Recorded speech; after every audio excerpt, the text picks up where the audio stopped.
Bismillahirrahmanirrahim. Assalamualaikum warahmatullahi wabarakatuh. Waalaikumsalam warahmatullahi wabarakatuh.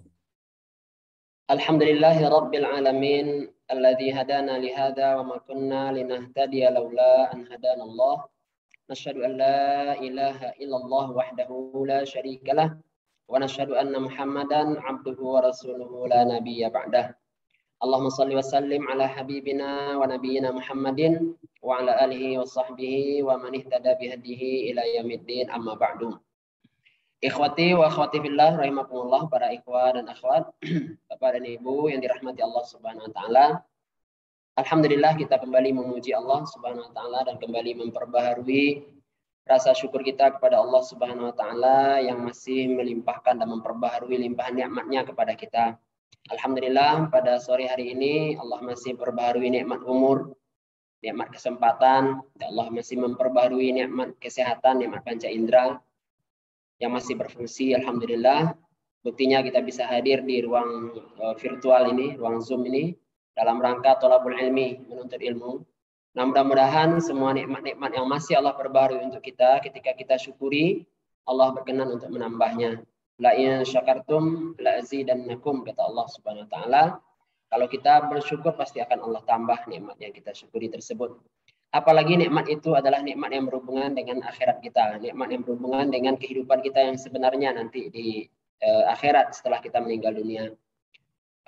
Dunia ini hanyalah ladang amal, tempat kesempatan kita beramal. Adapun hasilnya, panennya itu nanti di akhirat. Jadi jangan pernah bosan untuk beramal, bekerja untuk akhirat kita. Rugilah orang-orang yang sibuk dengan dunianya, sibuk dengan dunia dari pagi sampai sore dunia, dari sore sampai pagi nanti dunia lagi.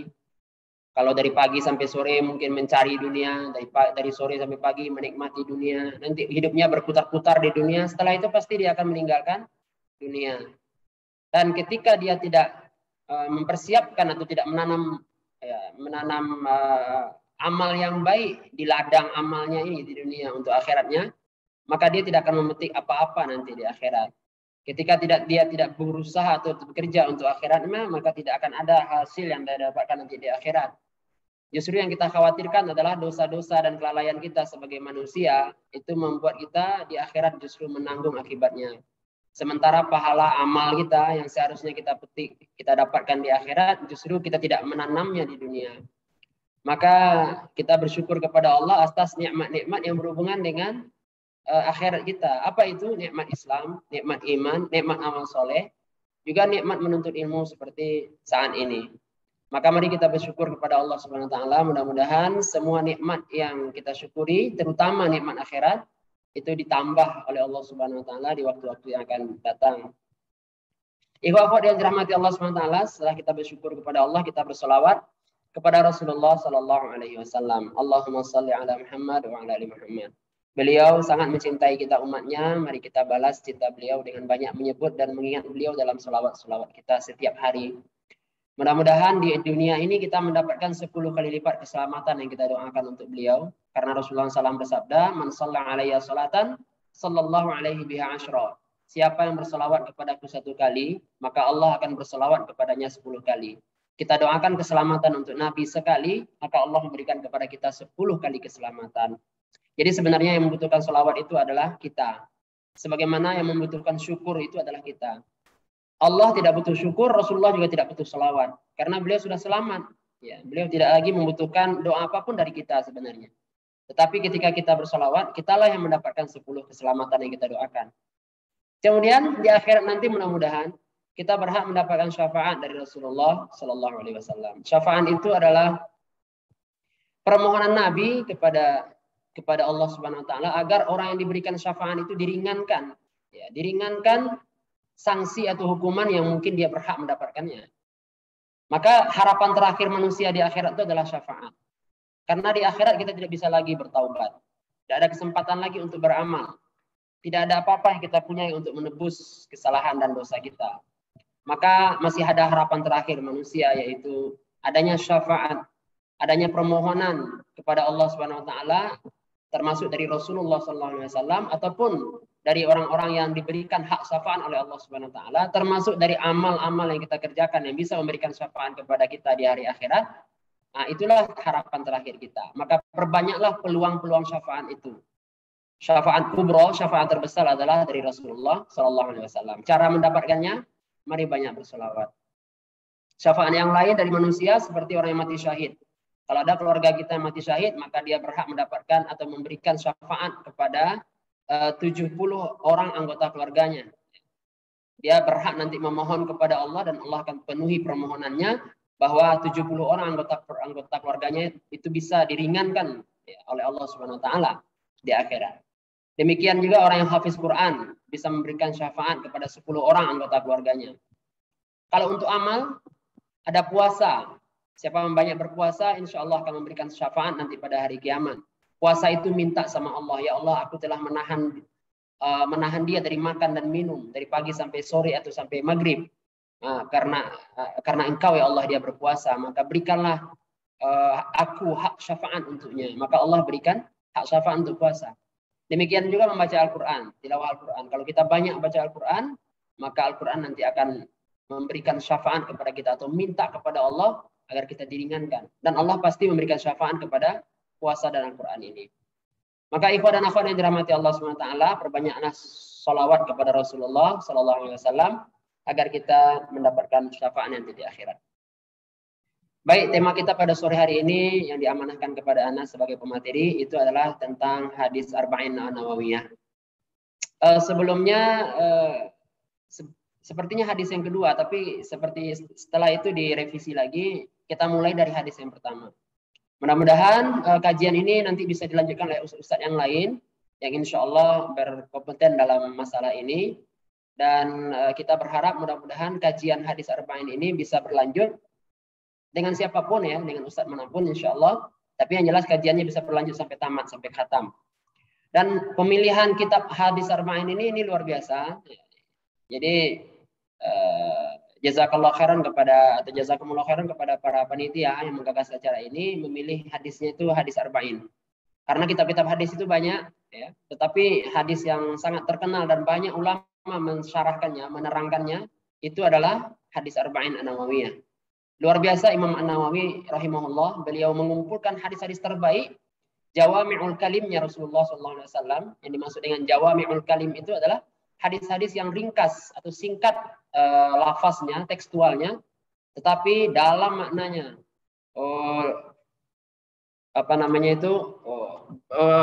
luas cakupan kandungan hadis tersebut walaupun lafaznya pendek. Memang sebahagian hadis Arba'in itu ada yang panjang seperti hadis yang kedua setelah hadis yang pertama ini nanti akan ada hadis yang kedua itu cukup panjang hadisnya. Tetapi makna yang dikandungnya juga lebih dalam lagi dan lebih panjang lagi. Maka hadis-hadis Arba'in ini yang terkumpul di kitab Imam An-Nawawi yang kecil, sederhana, tipis, hanya memuat sekitar 42 hadis ya, yang dikenal dengan kitab Arba'in An-Nawawiyah, Al-Arba'ina An-Nawawiyah, 40 hadis yang dikumpulkan oleh Imam An-Nawawi. Itu betul-betul hadis-hadis pilihan yang sudah beliau seleksi dengan sangat ketat sehingga beliau betul-betul berhasil mengumpulkan jawami'ul kalimnya Rasulullah SAW. Hadis-hadis singkat tetapi padat. Dan Imam An-Nawawi meletakkan hadis yang pertama itu adalah tentang niat. Hadis yang pertama adalah tentang niat. Dan hampir rata-rata kitab para ulama yang memuat tentang hadis itu menempatkan urutan pertama hadis mereka di kitab manapun kitab hadis itu adalah tentang niat. Ya. Mungkin logikanya dan sangat logis ya bahwa semua amal kita, semua nanti aktivitas kita di dunia ini harus kita sertai atau kita tergantung dengan niat kita sendiri. Maka siapapun yang ingin membaca kitab hadis, ketika dia membuka kitab hadis tersebut kemudian menemukan hadis innamal a'malu binniyat, amal itu tergantung niatnya, maka dia mulai merevisi niatnya kalau seandainya salah. Dia mulai meluruskan niatnya kalau seandainya sudah menyimpang. Baru di awal membaca dia sudah meniatkan untuk Allah Subhanahu wa taala. Karena bisa jadi orang membaca kitab itu niatnya adalah agar dia terkenal nanti. Dia bisa mendapatkan banyak ilmu sehingga dikatakan ilmuwan dan seterusnya. Dan dia sudah salah niat dari awal. Maka ketika dia membaca kitab hadis yang pertama itu adalah niat, maka dia mulai introspeksi diri apakah niatnya itu lurus atau tidak. Maka cocok juga hari ini kita mulai dengan niat, maka Anda berharap yang hadir di ruang Zoom ini walaupun cuma 21.000 orang ya, itu alhamdulillah kita ingin niat kita hadir ini bukan karena tidak enak dengan panitia, tidak enak dengan info atau akhwat yang mengundang kita. Kita hadir adalah untuk Allah Subhanahu wa taala. Kenapa? Ini majelis ilmu. Ini majelis hadis. Ini majelis fikih, ini majelis tafsir dan seterusnya. Ini adalah majelis Islam. Majelis menuntut nilai agama Islam ataupun tafaqquh fid din, ya, memahami agama kita. Apapun temanya. Mau hadis, mau fikih, mau tafsir, mau sirah dan sebagainya. Maka luruskan niat kita, kita hadir untuk Allah Subhanahu wa taala. Dan selama kita hadir itu niatnya adalah untuk Allah, maka tercatat ibadah di sisi Allah Subhanahu wa taala dan pahalanya pasti akan kita dapatkan nanti di akhirat. Maka bagi ikhwah akhwat minta maaf kalau ada yang salah niat tadi masuk. Istighfar saja, astagfirullahalazim, Anda luruskan niat. Niat saya berada di room ini adalah untuk menuntut ilmu. Walaupun cara menuntut ilmu itu banyak sekarang. Bisa lewat apapun, lewat media sosial juga banyak. Tetapi karena Zoom ini walaupun virtual tapi dia pertemuan langsung live, maka kita berharap kita seperti berada di majelis ilmu. Kita seperti berada di taman sorga dunia, kata Rasulullah SAW. Kalau kalian melewati taman sorga dunia, singgahlah. Sahabat bertanya, apa itu taman sorga dunia? Nabi menjawab, taman sorga dunia adalah hilaqul ilmi, hilaqul zikri. Halaqah ilmu, halaqah zikir. Nah, halaqah itu adalah duduk melingkar gitu ya. Jadi sebenarnya kalau zaman Nabi SAW itu biasanya di masjid menuntut ilmu itu. Jadi ustadznya duduk, mungkin ditinggikan sedikit, mungkin dengan kursi gitu, yang lain lesehan. Nah, kemudian yang lesehan ini melingkar. Sehingga itulah yang disebut dengan halaqah, melingkar. Jadi yang dimaksud dengan taman surga dunia, Riyadul Jannah itu, kata Nabi, itu adalah hilaqul ilmi, hilaqul zikri. Halaqah ilmu, halaqah zikir. Kita walaupun secara virtual dan kita berada di rumah masing-masing, di tempat masing-masing, tetapi di room ini kita berharap kita mendapatkan fadilah menuntut ilmu di majlisul ilmu. Di majlisul ilmi, di majlis ilmu yang diibaratkan oleh Nabi sebagai taman surga dunia. Mudah-mudahan kehadiran kita di ruang virtual ini insya Allah bernilai pahala di sisi Allah Subhanahu wa taala. Jadi masuklah kita dalam hadis Nabi SAW, man salaka tariqan yaltamisu fihi ilman sahalallahu lahu bihi tariqan ilal jannah. Siapa yang menempuh suatu jalan, dia menuntut ilmu di jalan itu, maka Allah mudahkan baginya jalan menuju surga. Kita menempuh jalan tidak perlu berjalan, karena sekarang kita tinggal buka HP kita masing-masing, laptop kita masing-masing, kemudian kita aktifkan atau kita masuk ke ruang Zoom, itu sebenarnya kita sudah menempuh jalan menuju. Ya, jalannya apa? Ya lewat virtual gitu. Demikian juga hadis lain, mudah-mudahan kita juga termasuk pada dalamnya, man kharaja min baitihi fi talabil ilmi fahuwa fi sabilillah hatta yarji'. Siapa yang keluar dari rumahnya dalam rangka menuntut ilmu, maka dia fi sabilillah sampai dia balik lagi. Kita memang tidak perlu keluar rumah sekarang ini karena kita mungkin berada di rumah dan tempat kita masing-masing. Tapi kita berharap karena tujuan kita menuntut ilmu, ya keluarnya kita dari perbuatan atau aktivitas kita yang bukan menuntut ilmu menuju kemudian ruang Zoom ini, kita masuk ke dalamnya secara virtual. Mudah-mudahan itu termasuk kita keluar menuntut ilmu. Maka kita fisabilillah di jalan Allah Subhanahu wa taala sampai kita balik lagi ke rumah kita, alau dalam tanda kutip, kita keluar dari ruang Zoom ini masuk lagi ke rumah kita, kira-kira begitu. Nah, ini semua tergantung niat kita. Maka paslah tema kita pada hari ini adalah hadis pertama, Al-Arba'in An-Nawawiyah. Baik, untuk mempersingkat waktu kita bacakan hadisnya. Insya Allah mudah-mudahan Anda masih hafal ya. Hadis yang pertama itu adalah An Amiril Mukminin Abi Hafsin Umar bin Khattab radhiyallahu anhu. Dari Amirul Mukminin berarti dari pemimpin orang-orang yang beriman. Yang dimaksud dengan Amirul Mukminin ini adalah gelar daripada Umar bin Khattab sebagai khalifah kedua. Jadi Umar bin Khattab digelari Amirul Mukminin, ya. Dan kalau tidak salah gelar itu baru ada sejak khalifahnya Umar bin Khattab radhiyallahu anhu. Belum ada sejak Abu Bakar As-Siddiq radhiyallahu anhu. Jadi Umar bin Khattab itu dipanggil oleh para sahabat itu ya Amirul Mukminin atau para tabi'in atau rakyat beliau itu dipanggil ya Amirul Mukminin, wahai pemimpin orang yang beriman. Jadi An Amirul Mukminin dari pemimpin orang yang beriman, khalifah yang kedua itu ya Abi Hafsin, bapaknya si Hafs ya. Jadi Amirul Mukminin dikatakan dalam bahasa Arab namanya lakob ya, gelar, yaitu pemimpin kaum beriman atau khalifah. Sedangkan Abi Hafsin itu adalah kunyah. Kunyah itu yang dimulai dengan abu atau ummu. Kalau laki-laki abu atau abi ya. Abi dan abu ini sebenarnya karena kedudukannya saja. Kedudukannya dalam i'rab, dalam bahasa Arab. Jadi bisa abu, bisa ummu, bisa abi, bisa ummi. Jadi Abi Hafsin atau Abu Hafsin itu adalah kunyah Umar bin Khattab. Bapaknya si Hafs gitu. Kalau wanita namanya Ummu Hafsin misalnya, atau Ummu Abdillah, Ummu Hamzah dan seterusnya.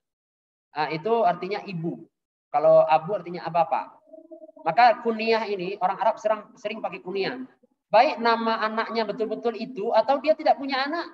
Bahkan beda dengan nama anaknya tapi dia sudah terkenal dengan kunyah misalnya Abu Abdillah atau Ummu Abdillah. Ya. Aisyah radhiyallahu anha, istri Nabi itu tidak mempunyai anak. Tetapi beliau digelari Ummi Abdillah. Ya, Ummu Abdillah. Ya. Ibunya si Abdullah. Padahal tidak ada anaknya namanya Abdullah. Itu tidak beranak. Jadi ini kunyah namanya. Maka Umar bin Khattab itu kunyahnya adalah Abi Hafsin, bapaknya si Hafs. Ya. Umar bin Khattab radhiyallahu anhu. Namanya Umar bin anak dari Al-Khattab. Ya.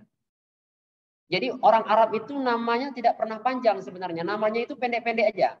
Umar, Hamzah, Ali, Utsman gitu ya. Tapi nanti menjadi panjang karena kita pakai bin. Anak dari siapa? Kenapa? Karena misalnya dalam di bangsa Arab itu nama-nama pendek ini kadang-kadang sama. Jadi untuk membedakannya adalah siapa nama ayahnya. Maka disebutkanlah langsung nama ayahnya. Maka Umar nama ayahnya Khattab. Maka Umar bin Khattab. Jadi ada juga nama ayahnya Abdul Aziz, Umar bin Abdul Aziz, kan gitu. Jadi disandingkan dengan nama ayahnya.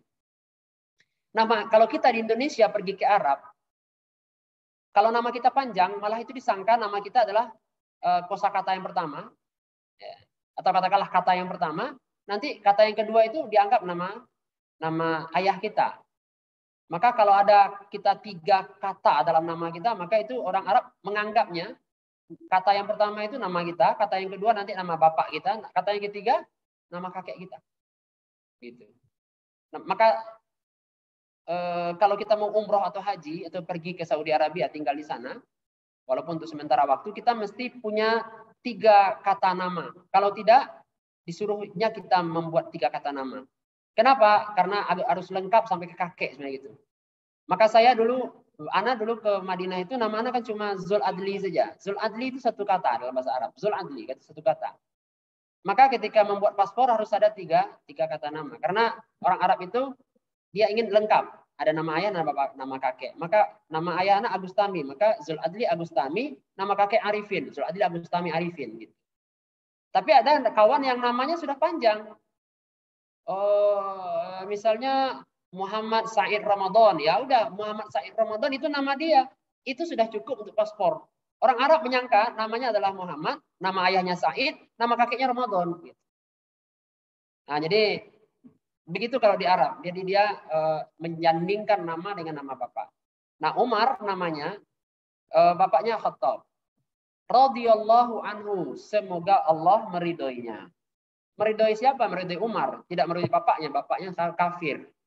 Tapi kalau ada anak dan bapak itu keduanya sama-sama muslim, maka biasanya dipakai radhiyallahu anhuma. Contoh, Abdullah bin Abbas radhiyallahu anhuma. Abdullah bin Umar radhiyallahu anhuma, begitu. Dari Abdullah anak siapa? Anak Umar radhiyallahu anhuma. Semoga Allah meridhoi keduanya, meridhoi Allah, meridhoi Abdullah, meridhoi Umar. Tapi Umar bin Khattab, Utsman bin Affan, Ali bin Abi Thalib itu tidak dikatakan radhiyallahu anhuma. Karena yang Islam itu hanya Umar, Utsman, Ali saja. Bapak mereka tidak Islam. Maka dikatakan radhiyallahu anhu saja. Semoga Allah meridhoinya.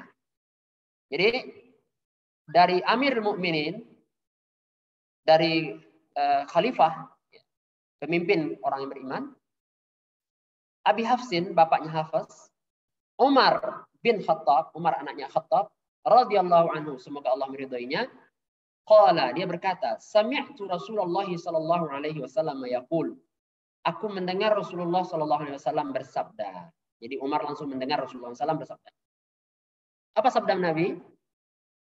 Innamal a'malu binniyat. Sesungguhnya amal itu tergantung kepada niatnya. Niatlah yang menentukan amal tersebut. Seperti apa nanti kedudukannya di sisi Allah SWT. Innamal a'malu binniyat. Perbuatan apa saja, seluruh perbuatan itu tergantung niatnya. Wa innama likulli imri'in ma nawa. Dan seluruh manusia akan mendapatkan, atau setiap manusia itu akan mendapatkan apa yang diniatinya, apa yang dia niatkan. Likulli imri'in, masing-masing orang akan mendapatkan manawa, apa yang diniatkan. Gitu ya, itu penggalan keduanya. Jadi innamal a'malu binniyat wa innamal likulli imri'in ma nawa. Kemudian Rasulullah menambah keterangannya. Faman kanat hijratuhu ila Allah wa rasulih fahijratuhu ila Allah wa rasulih. Siapa saja yang hijrahnya adalah kepada Allah dan Rasulnya, maka hijrahnya tercatat kepada Allah dan Rasulnya. Maksudnya dia mendapatkan pahala. Allah akan memberikan dia pahala karena niatnya hijrah itu adalah karena Allah dan Rasul. Ya.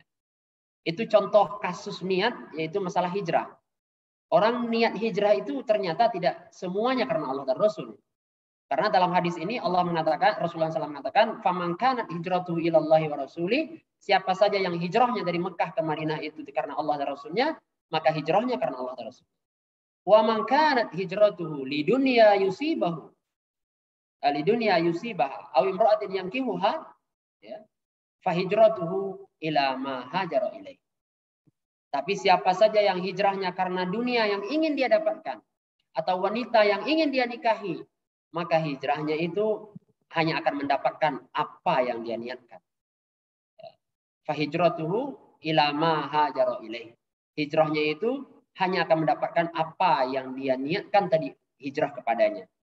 Untuk duniakah atau untuk wanitakah, maka dia hanya akan mendapatkan dunia atau wanita yang dia niatkan. Dia tidak mendapatkan pahala sedikit pun dari Allah Subhanahu wa taala. Dan hadis ini hadis sahih, ada dalam Sahih Bukhari.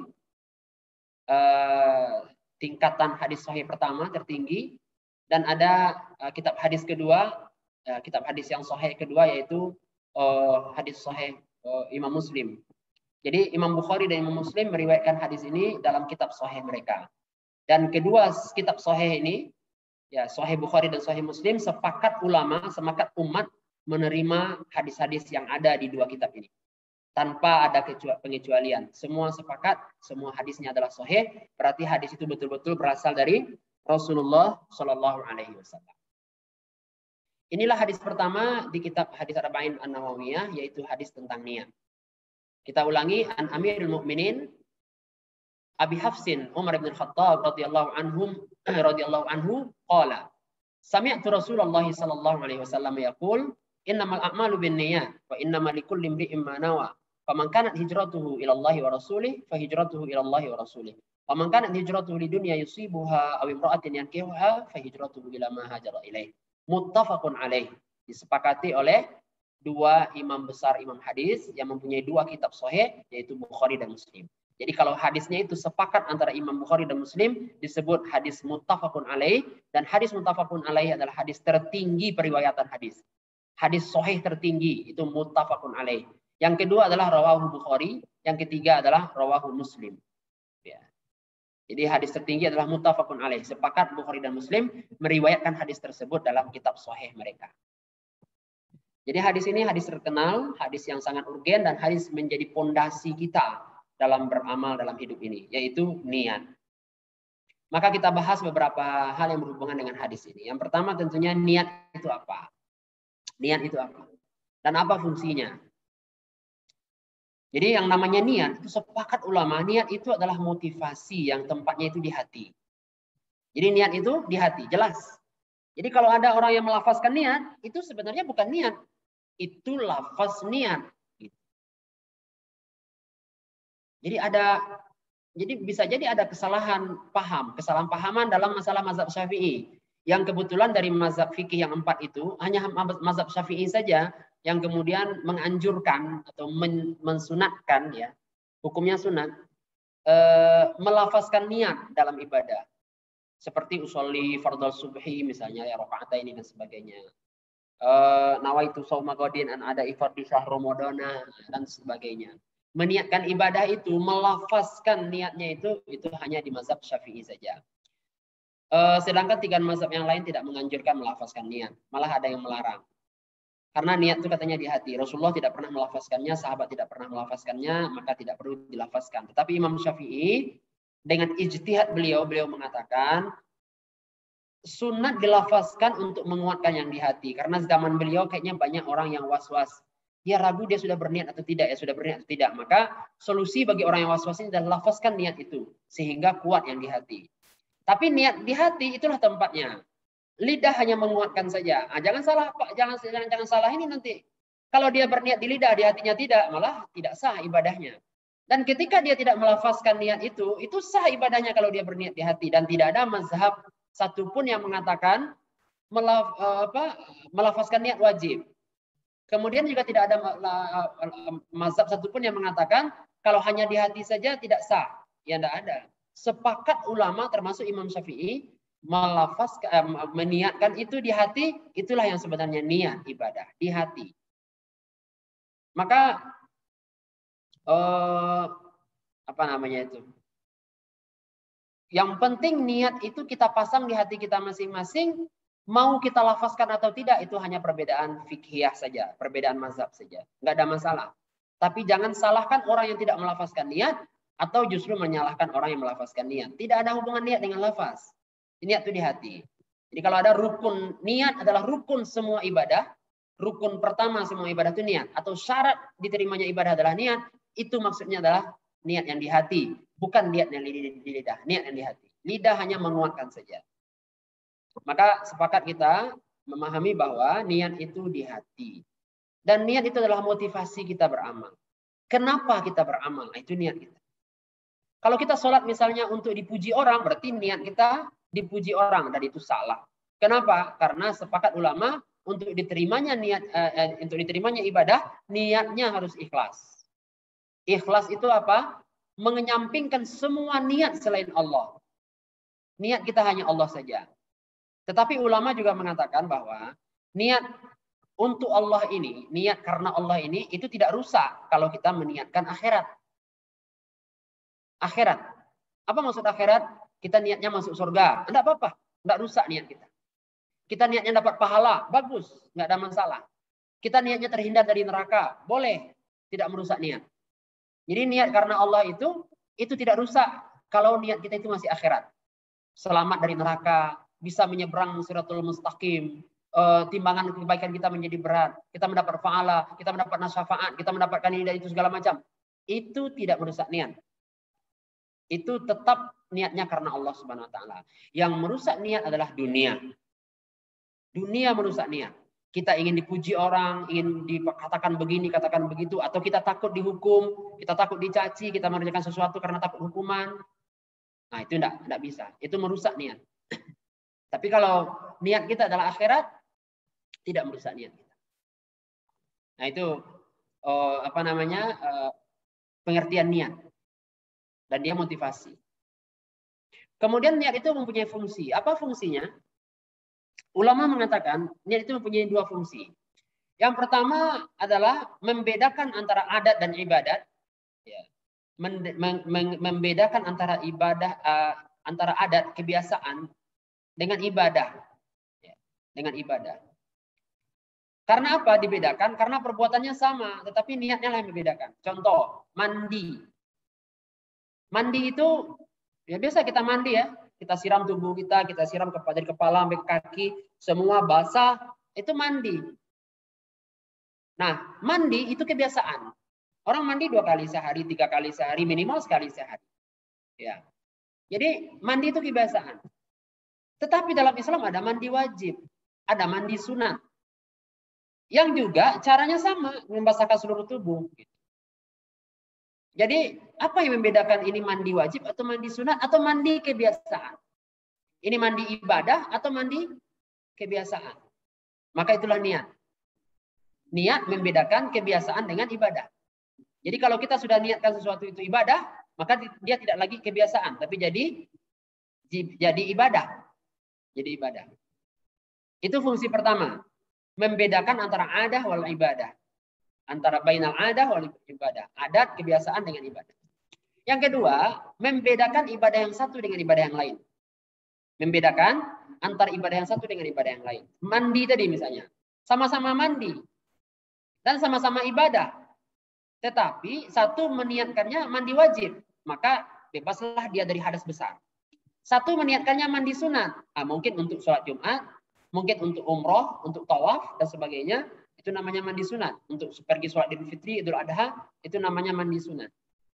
Jadi dia sama-sama mandi dan juga sama-sama ibadah. Tapi ini namanya mandi wajib, ini namanya mandi sunat. Kita sholat 2 rakaat di pagi hari, di subuh. Waktu subuh udah masuk, kita sholat 2 rakaat. Nah, sholat 2 rakaat ini, kita kan inginnya ibadah ya. Tapi ibadah itu tentu bisa, ibadah itu adalah 2 rakaat, itu betul-betul sama 2 rakaatnya. Tapi kalau kita niatkan itu adalah sholat qabliyah subuh, maka dia jadi sunat. Sunat qabliyah subuh. Tapi kalau kita niatkan itu sholat subuh, maka udah gugur kewajiban kita sholat subuh pada pagi hari itu. Karena kita sudah meniatkannya sholat subuh. Tapi kalau kita niatkan 2 rakaat itu adalah sholat sunat qabliyah subuh, maka itu hanya dapat sholat sunat aja. Kita masih wajib untuk sholat subuh 2 rakaat lagi. Jadi membedakan antara ibadah yang satu dengan ibadah yang lain, itu disebut dengan fungsi niat. Jadi mau membedakan antara yang sunat dengan yang wajib, atau membedakan antara yang wajib yang satu dengan wajib yang lain. Seperti sholat zuhur dengan sholat asar. Sama-sama 4 rakaat, takbiratulnya sama, tahiyat awalnya sama, tahiyat akhirnya sama, semua bacaannya sama, tetapi sholat zuhur dengan niat sholat zuhur di waktu zuhur. Sholat asar dengan niat sholat asar di waktu asar. Ketika dijamak, Pak, dijamakkan pun itu niatnya nanti sholat jamak. Jadi niat ini membedakan antara ibadah yang satu dengan yang lain. Bisa antara ibadah sunat dengan yang wajib, atau antara ibadah yang wajib dengan yang wajib, atau yang sunat dengan yang sunat, dan seterusnya. Inilah fungsi niat di dalam kehidupan kita. Ana ingin menambahkan masalah fungsi niat yang membedakan adat dengan ibadat. Ini penting. Kenapa? Karena kita diciptakan oleh Allah Subhanahu wa taala itu untuk menyembahnya, untuk beribadah kepadanya. Surah Az-Zariyat ayat 56. Wa ma khalaqtul jinna wal insa illa liya'budun. Tiadalah aku ciptakan jin dan manusia kecuali untuk menyembahku. Jadi penciptaan kita, Allah menciptakan kita itu adalah untuk menyembah Allah. Berarti seharusnya hidup kita itu dalam nuansa ibadah terus. Seharusnya kita ini ada, eksistensi kita di dunia ini adalah untuk ibadah. Maka seluruh aktivitas kita seharusnya ibadah. Nah, bagaimana mencocokkan ayat ini terrealisasi dalam kehidupan kita? Kalau kita hanya memahami ibadah itu ibadah mahdhah, ibadah ritual. Kalau ibadah ritual itu kan rukun Islam misalnya. Puasa hanya sekali setahun, 30 hari. Selain itu tidak ada puasa wajib, puasa sunat lagi yang ada. Itu pun cuma Senin dan Kamis seperti hari ini. Itu puasa yang bisa kita lakukan secara ibadah ritual. Cuma 2 kali sepekan. Atau paling tinggi puasa Daud, sehari puasa, sehari tidak. Haji hanya sekali seumur hidup. Ya. Wajibnya. Sunatnya setiap tahun. Tapi kan sekali setahun juga haji itu, kalaupun sunat. Zakat juga sekali setahun. Paling infak sedekah boleh bebas kapan saja bisa. Tapi juga terbatas kita berinfak. Sholatlah yang paling rutin. Setiap hari 5 kali sholat. Tapi itu pun cuma 5 kali sholat. Kalau kita mau tambah sholat sunat pun hanya berapa lah yang kita. Lebih banyak waktu kita itu adalah selain ibadah mahdhah. Nah, bagaimana kita agar tercipta untuk beribadah, agar penciptaan kita betul-betul bisa merealisasikan ibadah itu. Maka semua amal yang mubah, semua aktivitas yang boleh dalam Islam, mubah, boleh. Dikerjakan tidak berpahala, tidak berdosa, ditinggalkan tidak berpahala, tidak berdosa, dia mubah saja. Boleh dikerjakan, boleh ditinggalkan, tidak ada pahala, tidak ada dosa. Dan aktivitas mubah itu sangat banyak dalam kehidupan kita. Kita bekerja, asal yang halal itu mubah. Kita berusaha, kita belajar, itu semuanya mubah. Kita tidur, bahkan itu mubah. Kita makan, kita minum, itu mubah. Nah, sepakat ulama mengatakan bahwa hal-hal yang mubah ini, adat kebiasaan yang mubah ini kalau seandainya kita niatkan ibadah, dia berubah menjadi ibadah. Karena betul.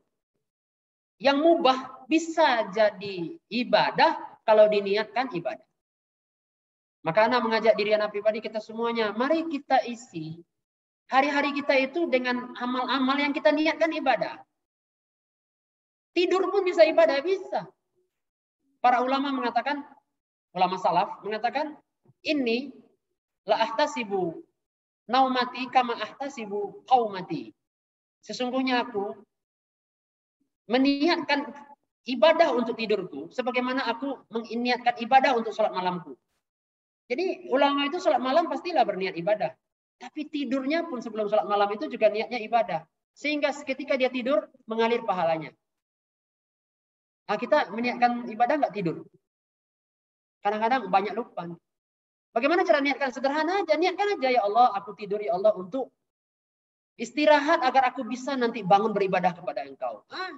Jadilah dia ibadah. Nah, tentunya agar ibadah ini afdol dan sesuai dengan petunjuk Rasul, karena diterimanya amal itu harus dua syaratnya. Ikhlas karena Allah, niat ibadah tadi itu ya. Kemudian yang kedua sesuai dengan petunjuk Nabi. Maka kalau Nabi itu mau tidur beruduk, kita beruduk dulu. Kalau Nabi mau tidur itu berzikir, kita berzikir dulu. Kalau Nabi itu tidurnya menghadap kanan, minimal sebelum tidur kita menghadap kanan dulu, kita berniat. Setelah itu terserah kita mau bolak-balik segala macam. Setelah itu urusan lain. Yang jelas kita sudah meniatkannya ibadah dan kita berusaha meniru Rasulullah SAW seperti apa dalam pekerjaan tersebut. Minum, makan itu kan mubah. Mari kita minum makan itu dengan tangan kanan, baca bismillah, niatkan ibadah. Dia menjadi ibadah. Dan betapa banyak dalam kehidupan kita hal-hal yang mubah yang kemudian berlalu begitu saja tidak ada pahala di sisi Allah karena kita tidak meniatkannya ibadah. Menuntut ilmu ini, ya boleh kita mengatakan sunat, segala macam, wajib. Tetapi kalau kita tidak meniatkannya karena Allah, berlalu juga menuntut ilmu itu tanpa ada apa-apa. Kita kuliah dengan dosen, online segala macam. Kita nggak ada niat, ya nggak dapat apa-apa.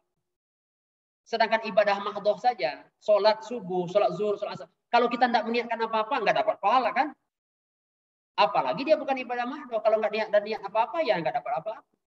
Nggak dapat pahala. Maka Ana mengajak, innamal a'malu binniyat wa innamal likulli imri'in ma nawa. Semua aktivitas kita yang mubah, niatkan dia ibadah. Jadi niat fungsinya bisa merubah adat kebiasaan menjadi ibadah. Tapi adat kebiasaan ini yang mubah. Kalau yang makruh dan haram tidak bisa mendapatkan nanti pahala. Yang makruh dan haram. Yang haram apalagi, yang haram jelas ya. Haram jelas tidak bisa kita robah menjadi halal, menjadi berpahala kalau karena niat tidak bisa. Pernah dengar cerita maling budiman? Maling budiman itu dia mengambil harta. Ya. Harta orang kaya yang pelit dicurinya. Kemudian dia bagikan tanpa dia ambil satu peser pun. Dia bagikan semuanya ke orang miskin yang membutuhkan. Baik nggak perbuatannya? Baik. Niatnya baik nggak? Niatnya baik. Membantu orang miskin mengambil harta orang yang kaya yang pelit.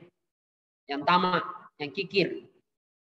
Tetapi dalam Islam tetap saja maling budiman tetapnya maling.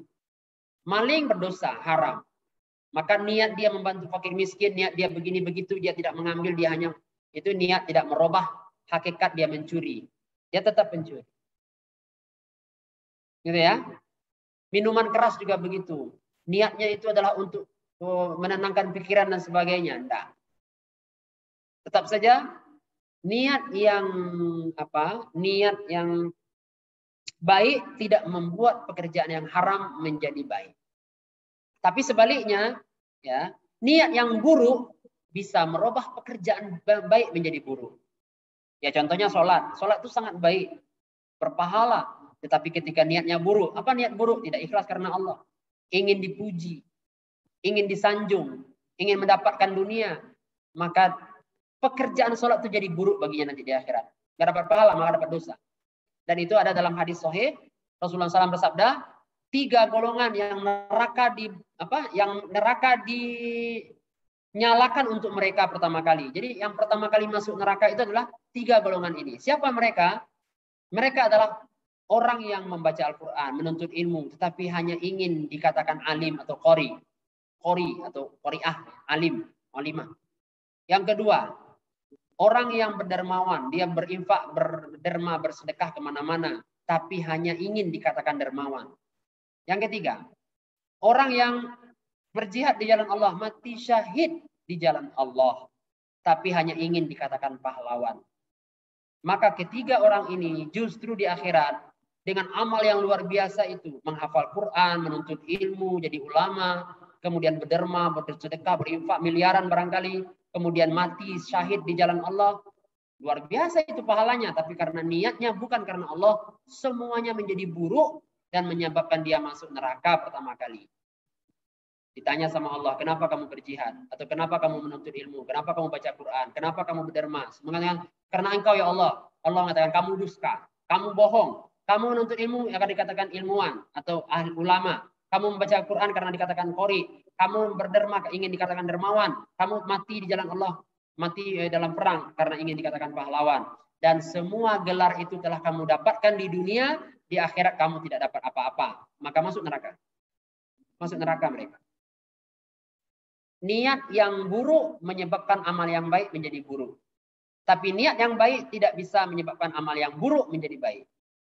Tapi niat yang baik bisa menyebabkan amal yang mubah menjadi sunnah, menjadi berpahala. Amal yang tidak berpahala, yang mubah saja, itu menjadi berpahala, menjadi baik di akhirat nanti untuk kita.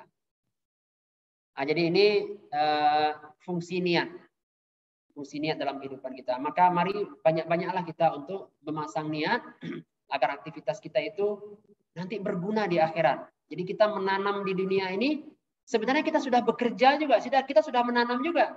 Tapi karena niat tidak kita pasang, hasilnya tidak bisa kita petik di akhirat. Tetapi padahal kita sudah bekerja juga nih, kita sudah menanam, kita sudah berbuat. Sayang kan hanya gara-gara tidak berniat, di akhirat kita nggak dapat hasil apa-apa. Nah, tapi kalau kita menanam di dunia ini, berbuat itu, kemudian kita iringi dengan niat, nanti di akhirat kita dapat pahala.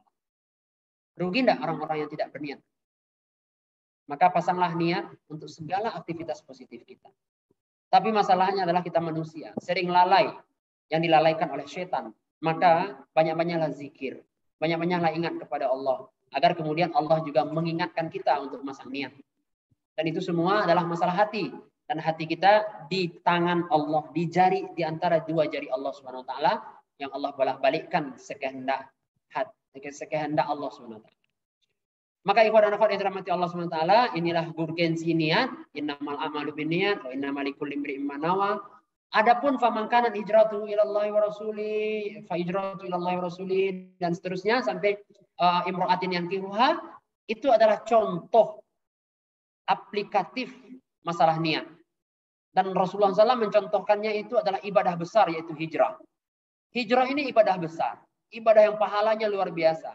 Allah puji oleh abadikan orang-orang yang hijrah dengan nama Al-Muhajirin di dalam Al-Quran. Sebagaimana Allah puji orang-orang yang menolong orang yang hijrah ini dengan nama Al-Ansor dalam Al-Quran. Jadi momen hijrah itu momen luar biasa. Baik yang hijrah maupun yang menerima dan membantu orang yang hijrah dipuji oleh Allah Subhanahu wa taala. Yang hijrah digelari dengan Muhajirin, yang menolong orang yang hijrah digelari dengan Al-Ansor. Sehingga hijrah itu menjadi tahun dipilih adalah momen yang dipilih Umar bin Khattab menjadi tahun baru Hijriah. Menjadi tahun baru Islam maksudnya. Jadi tahun Islam itu, tahun Hijriah, tahun Islam itu diambil dari momen hijrah, tidak diambil dari momen lahirnya Nabi. Tidak diambil dari momen misalnya dilantiknya Nabi menjadi Rasul di umur 40 tahun. Tetapi diambil oleh Umar bin Khattab momen hijrah dari Mekah ke Madinah. Itulah momen tahun Hijriah. Jadi hijrah ini besar, ibadah besar, ibadah yang luar biasa. Tapi ternyata gara-gara niat, ada orang yang mendapatkan hijrah itu luar biasa pahalanya di sisi Allah Subhanahu wa taala. Itulah faman kana hijratu ila Allah wa rasuli. Tetapi man kana hijratuhu ila lidunya yusibuha karena dunia yang ingin dia dapatkan. Mungkin di Madinah itu dia akan mendapatkan perdagangan yang banyak, akan mendapatkan kehidupan yang layak dan seterusnya. Atau ada yang ingin menikahi wanita, dan itulah sebab datangnya hadis ini, asbabul wurud. Sebab datangnya hadis atau sebab adanya hadis ini adalah diriwayatkan bahwa seorang sahabat itu ingin menikahi seorang wanita. Tetapi kemudian wanita itu dia mengatakan atau mensyaratkan, kalau kamu ingin menikahi saya, maka saya akan hijrah ke Madinah. Kalau kamu ikut hijrah, maka kita bisa menikah di Madinah. Kamu datang ikut hijrah dan nanti lamarlah saya di Madinah. Saya akan bersedia menjadi istri.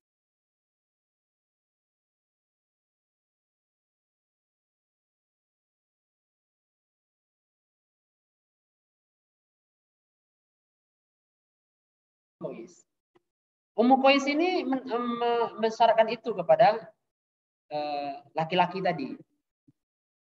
Akhirnya laki-laki itu pun hijrah dengan niat menikahi Ummi Qais.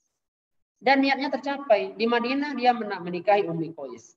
Sehingga hadis ini ya yang kata Rasulullah SAW, wa man kana hijratu ilallahi wa man kana hijratu ila dunya yusibuha aw imra'atin yankihuha fahijratuhu ila ma hajara ilaih. Akhirnya gara-gara hadis ini ya atau gara-gara peristiwa tersebut kemudian keluar hadis ini, gara-gara hadis inilah kemudian digelarilah sahabat tadi atau orang tadi yang tidak diketahui namanya siapa, digelari dengan Muhajir Ummi Qais. Muhajir Ummi Qais. Orang yang hijrah gara-gara Ummi Qais gitu. Nah, inilah latar belakang kenapa hadis ini ada contoh hijrah itu. Karena di antara contoh tersebut disebutkan bahwa pamangkanan hijratu li dunya yusibuha aw imra'atin yankihuha. Karena wanita yang ingin dinikahinya, fahijratuhu ila ma hajara ilaih. Dia hanya akan mendapatkan apa yang dia niatkan. Maka Muhajir Ummi Qais hanya mendapatkan Ummi Qais saja. Dan dia mendapatkannya. Dia tidak dapat pahala. Padahal hijrah itu luar biasa pahala ini sisi Allah SWT. Maka ini contoh saja ya. Ini contoh aplikatif dari niat, ya, fungsi dan urgensi niat. Maka mari sama-sama kita luruskan niat kita. Apapun aktivitas kita di dunia ini, kita niatkan untuk Allah Subhanahu Wa Taala. Niatkan untuk akhirat. Kalau untuk akhirat niatnya tidak akan merusak niat kepada Allah. Tapi kalau niatnya dunia itu baru merusak. Allah malam mungkin barangkali itu yang bisa Anda sampaikan. Mudah-mudahan bermanfaat, terutama bagi yang menyampaikan. Mohon maaf kalau ada kekurangan. Wabillahi taufiq wal hidayah. Assalamualaikum warahmatullahi wabarakatuh. Waalaikumsalam warahmatullahi wabarakatuh. Baik, terima kasih kita ucapkan kepada Ustadz atas penyampaian materi yang sangat luar biasa. Baik, kita lanjutkan ke sesi tanya jawab. Jika ada dari ikhwan atau akhwat yang ingin bertanya, disilahkan.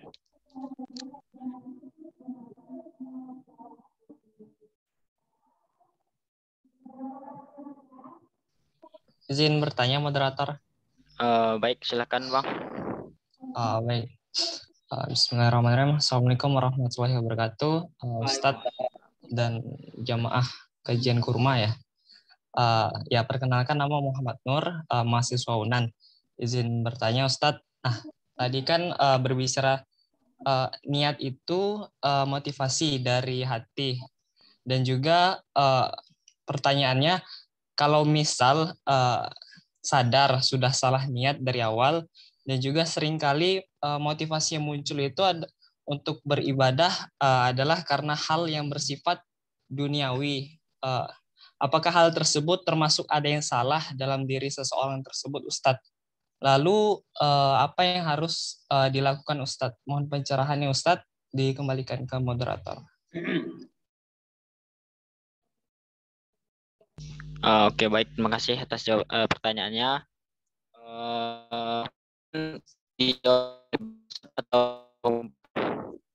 Langsung aja kali ya. Baik, silakan Ustaz. Ya. Sambil menunggu yang lain kalau ada yang masih mau bertanya. Jazakallah khair Muhammad Nur. Jadi sebenarnya ini pertanyaan banyak kita alami dalam kehidupan kita sehari-hari. Kita sering salah niat gitu. Itu biasa aja. Setan ingin kita itu salah niat. Kenapa?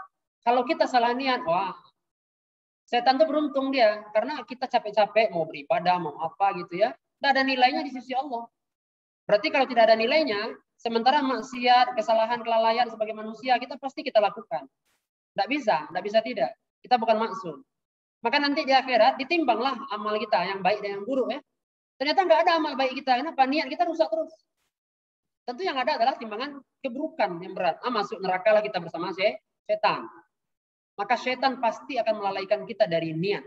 Kalaupun kita dari awal meluruskan niat, setelah itu setan pengen menggoda lagi. Macam-macam godaan setan agar niat kita rusak. Maka apa yang harus kita lakukan? Pertama, kita senantiasa memperbaharui atau mentajdid, meluruskan lagi niat kita. Kita perbaharui aja niat. Jadi kadang-kadang ada orang yang di awal niatnya lurus, setelah itu bengkok di tengah jalan, mari luruskan lagi.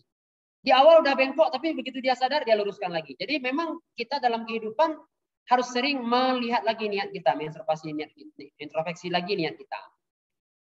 Kalau kita mendapati niat kita sudah menyeleweng, menyimpang, kita istighfar aja kepada Allah. Minta ampun, astagfirullahaladzim, ya Allah, ampuni aku kelalaianku, aku telah berniat selain kepada Engkau. Aku telah berniat hanya untuk dunia, tidak karena akhirat. Ya Allah, ampuni. Allah kalau sudah mau ya mengampuni kita, itu niat-niat yang tadi rusak bisa langsung terperbaiki. Ya, jadi bukan hanya sekedar bahwa kita bertobat itu kemudian kita mulai dari nol. Ya, kita mulai dari nol. Tidak. Tapi rahmat Allah itu yang kita salah-salah tadi malah bisa berputar berubah jadi pahala lagi. Nah, itu luar biasa taubat.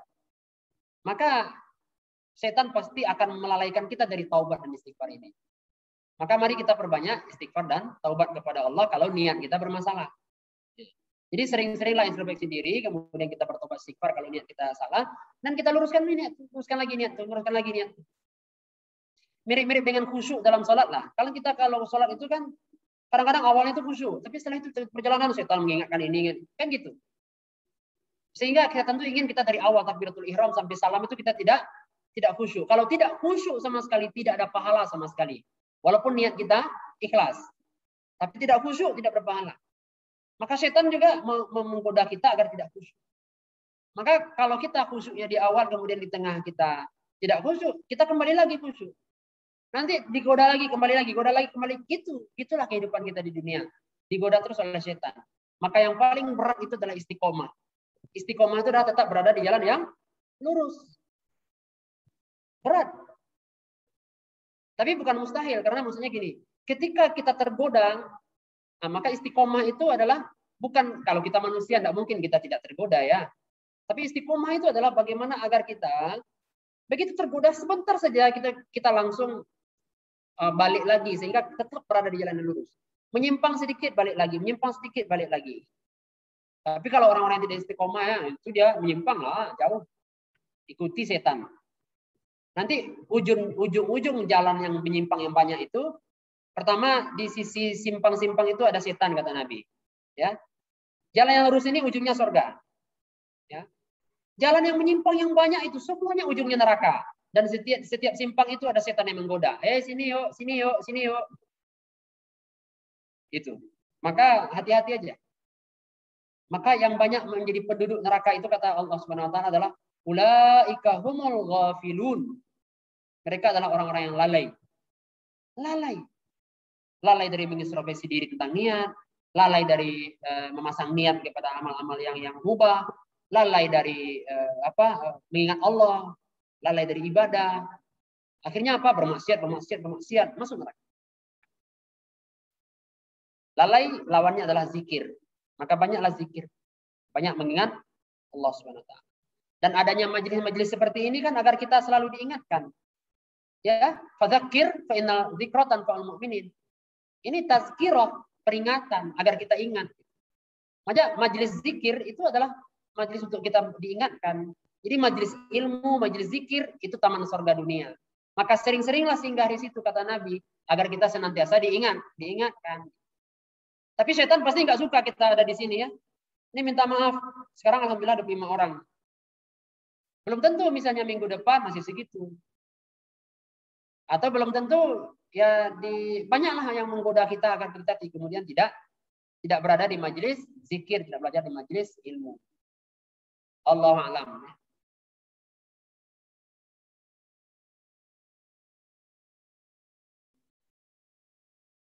Silakan. Oke, terima kasih Ustadz atas jawabannya. Semoga dapat kita pahami dan kita amalkan di kehidupan kita sehari-hari. Amin amin ya rabbal alamin. Baik, ada pertanyaan selanjutnya akan saya bacakan. Assalamualaikum Ustadz, izin bertanya, apakah jika suatu tindakan yang kita lakukan niatnya untuk membahagiakan kedua orang tua itu salah Ustadz? Misalnya kita sekolah tinggi-tinggi untuk mendapatkan pekerjaan yang lebih baik, hasilnya untuk orang tua Ustadz, dan kita bersemangat untuk belajar, itu niatnya untuk membahagiakan kedua orang tua. Sekian Ustadz. Pertanyaan dari Rika Febrian.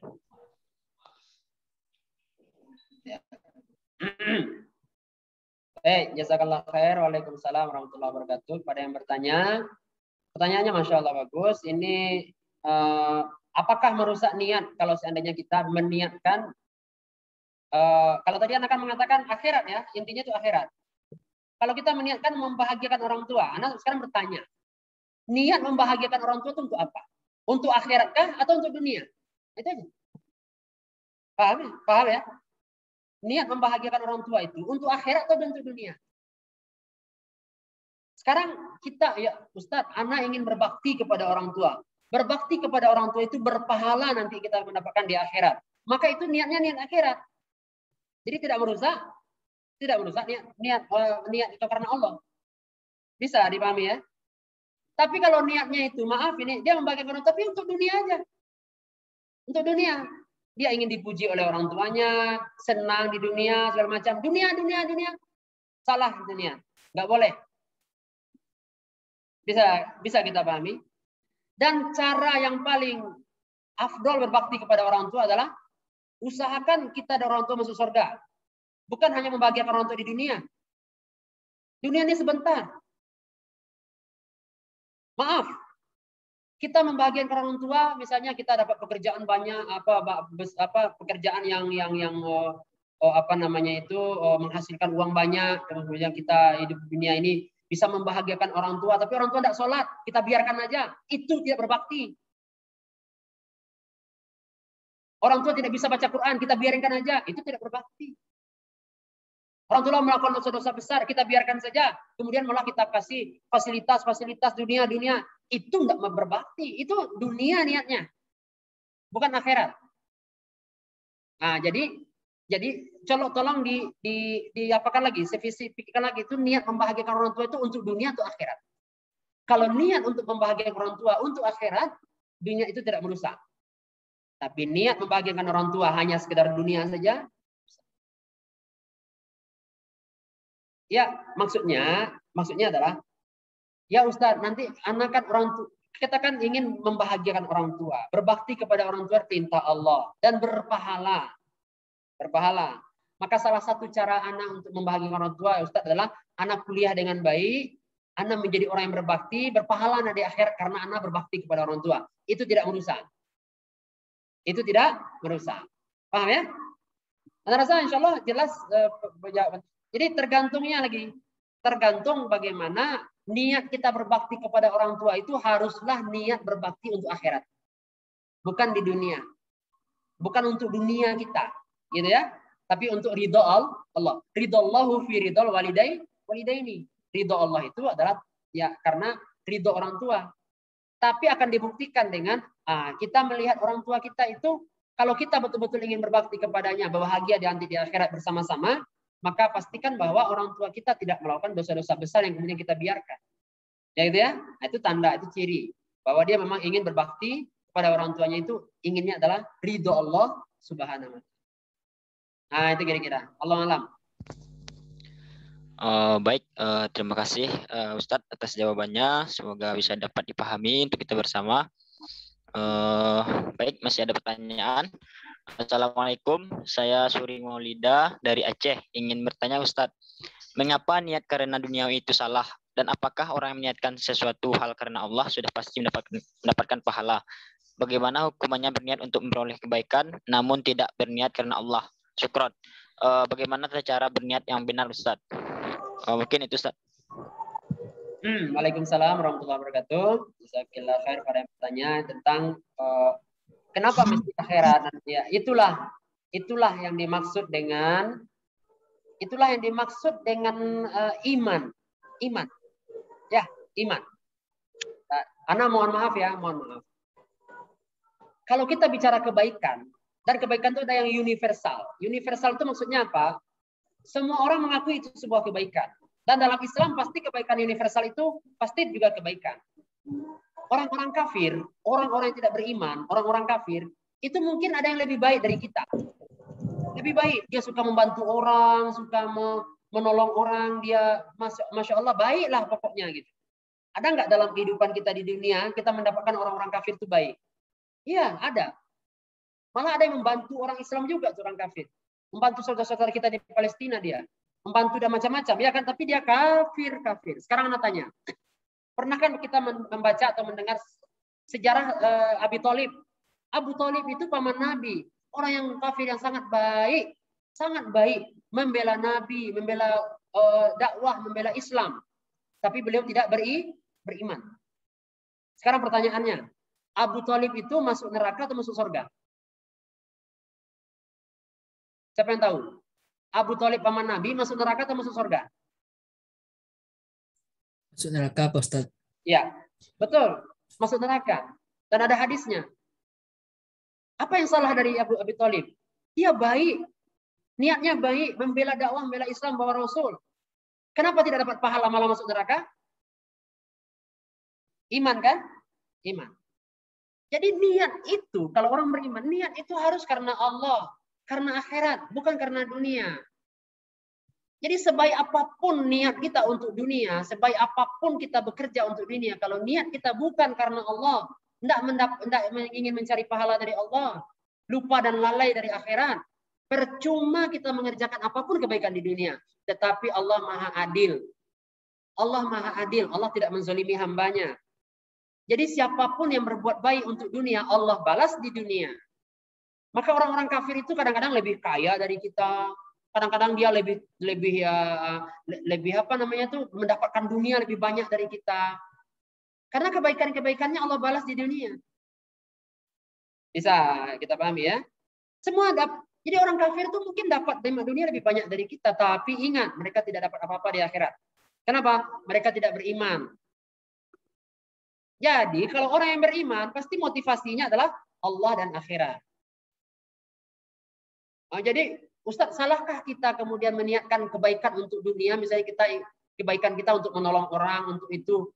Ya tidak salah, tapi kita kalau hanya itu niat kita, dunia itu yang niat kita, kebaikan dunia saja yang niat kita tidak mendapatkan akhirat. Wa minhum may yaqulu rabbana atina fid dunya wa ma lahu fil akhirati min khalaq. Ada orang yang dia hanya ingin dunia, dia nggak dapat apa-apa di akhirat. Gitu ya. Jadi bagaimana tata cara niat yang benar? Niat yang benar adalah dalam hati ini kita niatkan, ya Allah, ya itu terserah, bahasa kita terserah lah. Yang penting dalam hati kita, motivasi kita adalah kita ingin mencari ridha Allah. Kita ingin mencari pahala dari Allah. Kita ingin nanti di akhirat kita mendapat pahala, mendapat kebahagiaan di akhirat. Terus kalau kita niatnya membantu orang, Ustaz, ya niat membantu orang itu niat kalau untuk membantu orang itu perintah Allah. Membantu orang itu berpahala, kata Allah, kata Nabi. Maka kita membantu orang itu karena Allah memerintahkan kita bantu orang. Karena Allah mencintai orang-orang yang memberikan bantuan kepada orang lain. Nabi suka kalau kita membantu orang. Jadi secara manusiawi kita pun ingin membantu dia. Ya nggak masalah niat kita membantu dia. Tetapi jangan hanya itu. Kalau itu kita rugi. Niatkanlah kita mendapat pahala. Jadi kita dapat dua-duanya. Kita akan membantu orang juga kok. Ya kan? Kita juga bekerja juga. Dan kita juga sayang kepada orang itu misalnya. Apalagi itu orang tua kita ya. Atau kerabat kita yang pantas dibantu. Tapi kalau kita tidak meniatkan mendapat pahala dari Allah, itu pekerjaan tidak jadi dapat pahala gitu. Bisa dipahami ya kira-kira yang bertanya? Jadi itu perlu Perlu. Itulah yang membedakan kita dengan kebaikan orang-orang kafir. Yaitu niat kita karena Allah Subhanahu wa taala. Gitu ya. Mudah-mudahan dipahami. Tapi kalau enggak, silahkan. Jadi mengapa niat karena duniawi itu salah? Sebenarnya anak tidak mengatakan salah ya. Kalau niatnya baik ya nggak apa-apa. Tapi dia hanya dapat dunia. Tetapi kalau ibadah yang dia niatkan dunia, jelas salah lah. Salah kenapa? Ibadah itu pasti niatnya akhirat. Kalau niatnya dunia, jelas ibadah itu malah tidak jadi dapat pahala, malah dapat dosa. Tapi kalau hal-hal mubah yang lain, kalau kita meniatkan hanya untuk dunia, bukan salah, tapi kita rugi. Rugi. Berarti kita hanya dapat dunia. Salah mungkin tidak, tapi kita rugi. Terus beruntung bagaimana? Kita niatkan untuk akhirat. Kita niatkan untuk mendapatkan pahala dari Allah Subhanahu wa taala. Jadi kalau hanya untuk kebaikan dunia, dapat dunia aja. Nggak dapat pahala dari Allah. Kalau kita tidak meniatkan, dapat pahala dari Allah. Atau kita tidak meniatkan akhirat. Allah alam ya, mungkin cukup jelas. Baik, terima kasih penjelasannya Ustadz. Semoga kita pahami bersama dan juga dapat kita amalkan dalam kehidupan kita sehari-hari. Amin amin ya rabbal alamin. Baik, apakah masih ada yang bertanya, Ikhwah? Kalau ada silahkan. Kalau tidak, kita akan masuk ke sesi selanjutnya.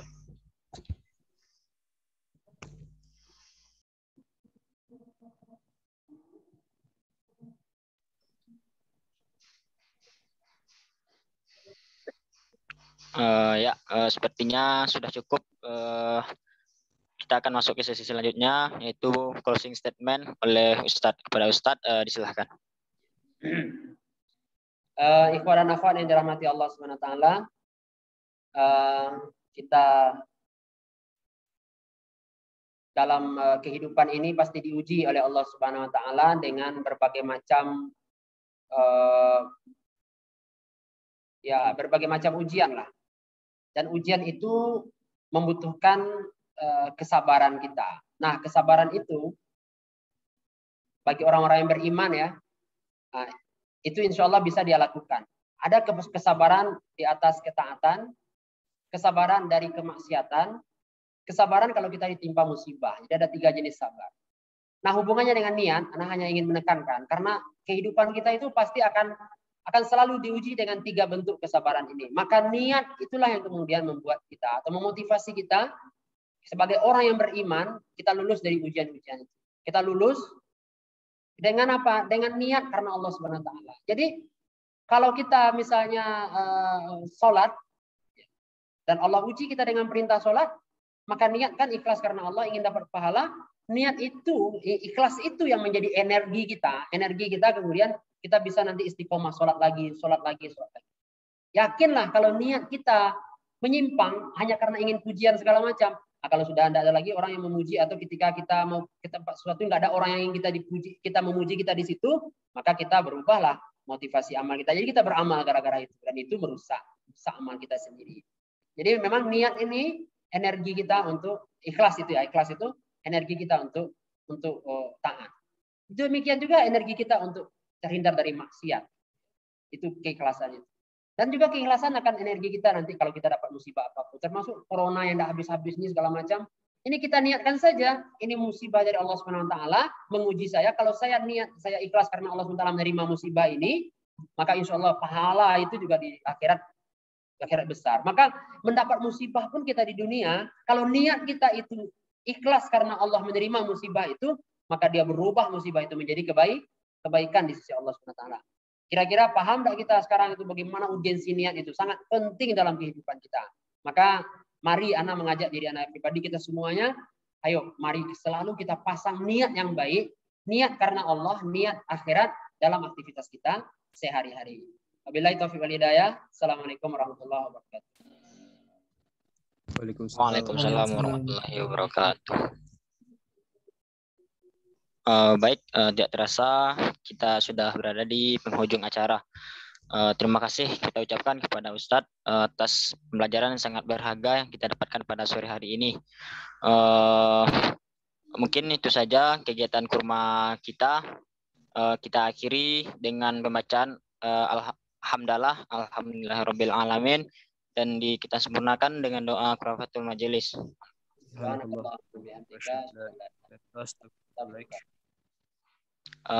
Baik, saya sebagai moderator mohon maaf jika ada kata-kata yang salah, dan terima kasih atas kehadiran ikhwah semua. Saya akhiri, billahi taufiq wal hidayah. Wassalamualaikum warahmatullahi wabarakatuh. Waalaikumsalam. Waalaikumsalam warahmatullahi wabarakatuh. Syukran jazakallahu khairan Pak Ustadz. Syukran Baik. jazakallahu Ya, khairan. Ustadz. Amin, amin. Kita izin semua ya. Ya Ustadz, terima kasih semua.